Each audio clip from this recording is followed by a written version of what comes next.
नमस्कार, मी संभाजी कांबळे. आपल्या सर्वांचं समता मराठी नेटवर्क या चॅनलमध्ये स्वागत आहे. अतिवृष्टीमुळे नांदेड जिल्ह्यात शेती पिकांचे प्रचंड नुकसान झाले. सोयाबीन, कापूस यासह इतर पिकांना पावसामुळे मोठा फटका बसला. अतिवृष्टीच्या तडाख्यातून वाचलेले सोयाबीन काढण्यासाठी शेतकऱ्यांची सध्या लगबग सुरू आहे. परंतु सोयाबीनला अत्यंत कमी उतारा येत असून पावसाने सोयाबीन खराब झाले आहे. त्यामुळे शेतकऱ्यांची यंदाची दिवाळी ही अंधारात जाणार असल्याचे स्पष्ट दिसून येत आहे. यावेळी समता मराठी नेटवर्कशी शेतकरी बोलताना काय म्हणाले ते पाहूया.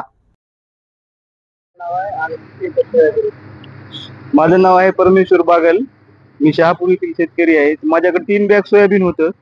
तर यावर्षी पाण्यामुळं सोयाबीनचं भरपूर नुकसान झाले आणि सोयाबीनला कुठं 2 ते 3 क्विंटलचा उतार यायलाय आणि मार्केटला विकायला नेलं तर 2,500 ते 3,000 डॅमेज असल्यामुळे कोणी त्याला विचारणा झाले.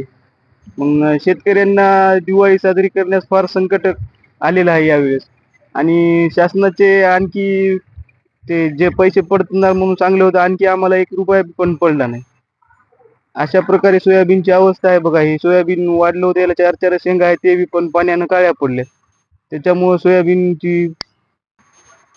सोयाबीन काढणं आणि फवारणीचा सुद्धा खर्च निघणं झालाय. 4,000 रुपयाला कापणीची बॅग आहे आणि ट्रॅक्टरवाले हालर करायला 350 रुपये क्विंटल घ्यायलेत.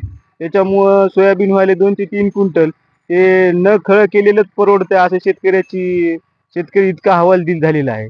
तर परिस्थिती सूचना झाली शेतकऱ्यांना आणि ते फवारणीचं सोडून द्या, तुम्ही बियाण्याचं सोडून द्या. ट्रॅक्टरवाले सुद्धा काढायला येणार तयार नाहीत. त्याच्यामुळं ते सोयाबीन काढणं फार अवघड झालेलं आहे शेतकऱ्यासाठी. शासनाने अजून मदत जाहीर केली पण आधी खात्यात पैसे पडलेले नाहीत शासनाचे. पीक विमा सुद्धा जाहीर केला पण कोणताच अनुदान बी नाही, पीक विमा बी नाही शासनाचा. ते लवकरात लवकर मदत द्यावी ही शासनाला कळकळीची विनंती आहे.